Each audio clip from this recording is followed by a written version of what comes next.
पूजा और दीपू दोनों बच्चे बहुत परेशान थे। उनकी माँ अभी तक काम से नहीं लौटी थी। पूजा दीदी, माँ ताई जी के घर बहुत देर से गई हुई हैं।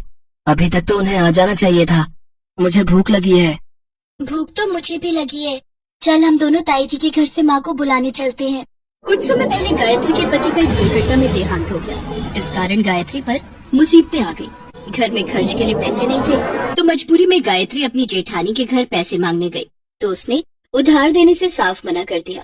देख गायत्री, उधार तो मैं तुझे दे नहीं सकती। हाँ, मेरी नौकरानी काम छोड़कर चली गई है। अगर तू चाहे तो मैं तुझे घर में साफ सफाई बर्तन के काम के लिए रख सकती हूँ। बदले में तू पैसे और एक वक्त की रोटी ले लिया करना। ठीक है भाभी, मैं कल से काम पर आ जाऊंगी। और तभी से गायत्री सरोज के घर नौकरानी बनकर काम करने लगी। पूजा दीपू को बहुत भूख लगी थी, इसलिए वो खुद ही अपनी माँ को बुलाने के लिए अपनी ताई जी के घर चले जाते हैं। पर वहाँ जाकर दोनों का रोना निकल जाता है। सरोज गायत्री को झाड़ू से पीट रही थी।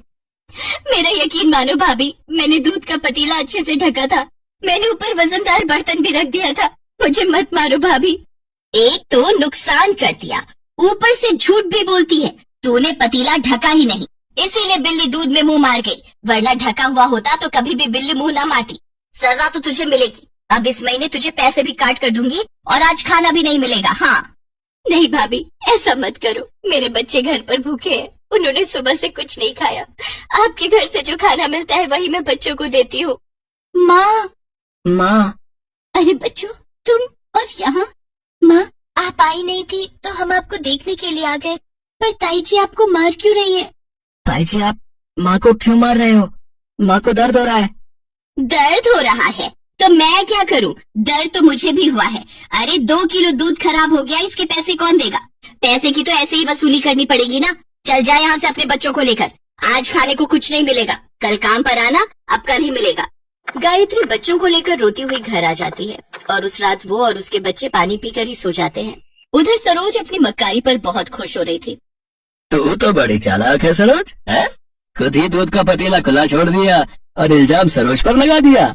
तो और क्या, कोई बिल्ली दूध पर मुंह नहीं मार गई। वो तो मैंने जानबूझकर सरोज पर झूठा इल्जाम लगाया ताकि ये पैसे बच जाए और उसे भी थोड़ा डर रहे। अरे डराना भी तो जरूरी है, वरना सर पर चढ़ जाएगी। गायत्री के जेठ जेठानी एक नंबर के मक्कार इंसान थे। उन्हें उस गरीब मजबूर माँ और बच्चों पर बिल्कुल भी तरस नहीं आया। अगले दिन बच्चों को समझा बुझाकर काम पर चली जाती है। गायत्री की आंखें आंसुओं से भरी हुई थीं। वो चुपचाप आंगन में झाड़ू लगाने लगी। काम करते हुए गायत्री को थोड़ी देर हो गई तो सरोज उसे फिर से मारने लगी। एक तो काम भी देर से किया, ऊपर से ये झाड़ू भी तोड़ दी। अब कौन देगा इस झाड़ू के पैसे? हाँ, मैंने झाड़ू नहीं तोड़ी भाभी, ये पहले से ही खराब हो रही थी। मैं आपको पहले भी कई बार बोल चुकी थी कि झाड़ू खराब हो रही है। तुझे क्या लगता है मैं झूठ बोल रही हूँ? तूने ही तोड़ी है ये झाड़ू। मुझे नहीं पता। अब या तो नई झाड़ू लेकर आ या फिर यहाँ आने की कोई जरूरत नहीं है। भाभी, इतने दिन से आपने मुझे पैसे नहीं दिए, कुछ भी पैसे नहीं है। झाड़ू बहुत महंगी आती है, मैं कहाँ से लाऊंगी? मुझे तो कोई उधार भी नहीं देगा भाभी। मुझे कुछ नहीं सुनना। जब झाड़ू खरीद ले तब तू काम पर आ जाना। सरोज घर आ जाती है और रोने लगती है। उसे कुछ समझ नहीं आ रहा था कि वो झाड़ू खरीदने के पैसे कहाँ से लाए। अपनी माँ को रोता हुआ देखकर दीपू और पूजा बहुत परेशान हो जाते हैं। पूजा दीदी, माँ के पास पैसे नहीं है, हमें ही माँ के लिए झाड़ू लानी होगी। पर दीपू, हमारे पास भी तो पैसे नहीं है। हम दोनों कैसे माँ के लिए झाड़ू खरीद कर ला सकते हैं?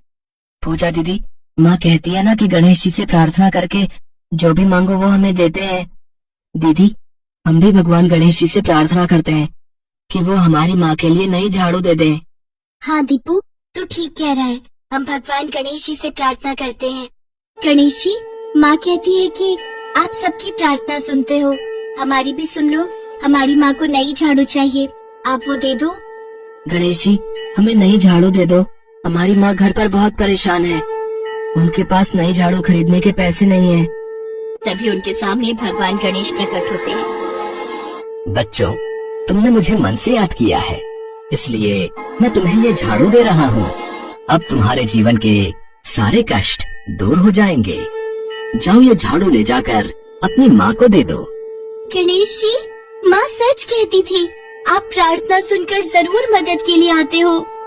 गणेश जी, आप बहुत अच्छे हो। बच्चों की मासूम बातें सुनकर भगवान गणेश मुस्कुरा देते हैं और अंतर ध्यान हो जाते हैं। दीपू और पूजा घर पहुंचते हैं और वो झाड़ू अपनी माँ को दे देते हैं। बच्चों की बातें सुनकर गायत्री की आंखों में खुशी के आंसू आ जाते हैं। वो यकीन नहीं कर पा रही थी कि भगवान गणेश स्वयं बच्चों के सामने प्रकट हुए। ले आई नहीं झाड़ू, चल फिर तू काम करना शुरू हो जा। कल से कोई काम नहीं हुआ। सबसे पहले स्टोर की झाड़ू लगा ले, बहुत दिनों से स्टोर की सफाई नहीं हुई। और बत्ती नहीं आ रही, संभाल कर काम करना। स्टोर रूम में बहुत महंगे सामान रखे हैं। भाभी, अंधेरे में काम कैसे करूंगी? बत्ती आने देते तब तक मैं बाहर का कर लेती हूँ। जितना कहा जा रहा है उतना सुन, जाकर पहले स्टोर की सफाई कर। स्टोर रूम में अंधेरा था। गायत्री को नजर नहीं पड़ी और अंधेरे में वो एक फूलदान से टकरा जाती है और फूलदान टूट जाता है। सरोज के गुस्से का ठिकाना नहीं था। वो जैसे ही गायत्री के हाथ से झाड़ू छीनकर उसे पीटने लगती है, झाड़ू उलटपार करती है और सरोज को पीटना शुरू कर देती है। सरोज बचाओ बचाओ चिल्लाने लगती है।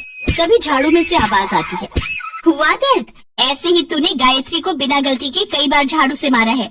अब तेरी बारी है, बता आज के बाद गायत्री को तंग करेगी? नहीं नहीं, मैं गायत्री को कुछ नहीं करूंगी, मुझे मत मारो, छोड़ दो मुझे। गणेश की दी हुई जादुई झाड़ू ने अच्छा सबक सिखाया। गायत्री, अब तुम्हें यहाँ काम करने की कोई जरूरत नहीं है। मैं तुम्हें इतना धन दूंगी जिससे तुम अपने परिवार का पालन पोषण कर सकोगी। देखते ही देखते झाड़ू में से सोने के सिक्के गिरने लगते हैं। गायत्री, ये सारा धन तुम्हारा है, इसे ले जाकर अपने नए काम की शुरुआत करो। मेरा कार्य यहीं तक था, अब मैं जा रही हूँ। भगवान गणेश का आशीर्वाद तुम्हारे और तुम्हारे बच्चों पर हमेशा बना रहेगा। गायत्री ने भगवान गणेश को मन ही मन धन्यवाद कहा और उस दिन के बाद वो अपने बच्चों के साथ